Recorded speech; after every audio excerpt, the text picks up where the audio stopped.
space-based radar is a requirement for them. We have not removed those requirements. The question is, how do we satisfy those requirements?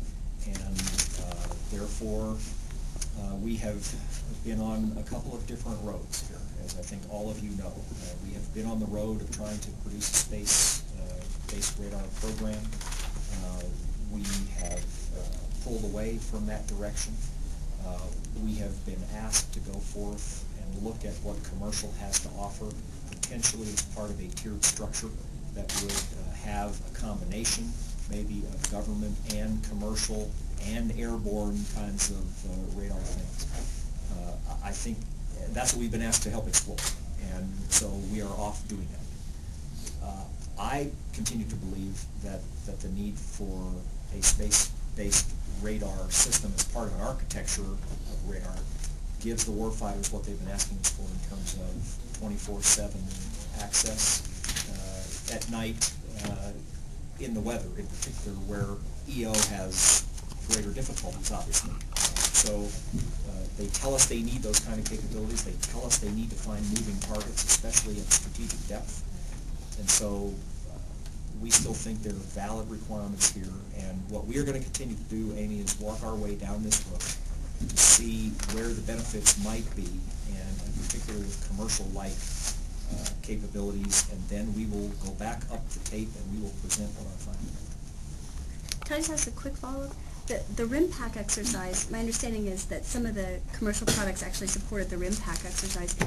What was the actual feedback? I mean, one of the issues I've heard about from people is that the user doesn't necessarily know how to articulate what it wants out of the space radar. I think that's right. I think what we've been seeing out of the exercises and other demonstrations and the use of the data that we've been getting is that we are learning a lot, and that was the intent behind this, was that we would use the data, we would begin to manipulate the data, and then we would begin to find out where the advantages really are.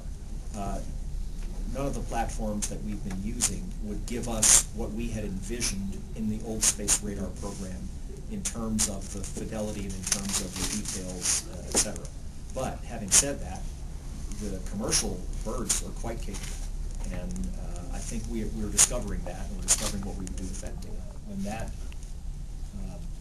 meeting series began, the idea was to open the dialogue with commercial space operators, starting with SATCOM operators, and then making sure that we began to address issues. And I think my personal view was that the meeting was very productive.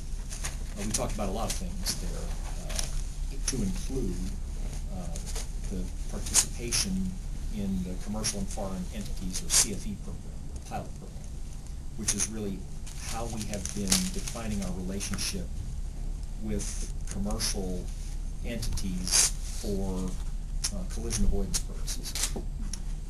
Obviously, the collision caused us to go back and take another look at how we do this. Just as I mentioned in my speech this morning, the volume of space we're talking about here is 6,000 times the volume of the Earth's airspace. The number of objects in the catalog are over 19,000. We keep that catalog up to date, but we do not watch everything for collision purposes all the time. We're limited in how much we can do. We're limited by computing, and we're limited by analytical wherewithal, both of which we are now going to increase in the near term so that we can expand the population of satellites that we can perform routine collision avoidance assessments on. That's what we discussed. We discussed with commercial the need to share information better, and we've begun to explore ways to do that. We discussed with them the need for them to establish formal sharing agreements with us, because we have to make sure that we are acting within national space policy and the appropriate laws. And so we are, and that's why this is a pilot program, by the way. We will hand over, I think, a fairly comprehensive program to Strategic Command on the 1st of October of this year. And we have learned a great deal about how we need to interact with commercial entities, how we need to interact with foreign entities, how we need to fulfill our number one mission responsibility, which is U.S. government satellites, and observing them for collision purposes, and the overarching priority, which is observing human spaceflight for collision purposes. So we are looking at all facets of this. We are looking at our priorities, we are looking at our resources, and then this parlays into where we see the future of space situational awareness and the requests that we have put in, both that are funded through the 09 budget, which I've talked to some of you about before, which improves our capability, and then those directions we'd like to go forward on as we begin to look to the future and future.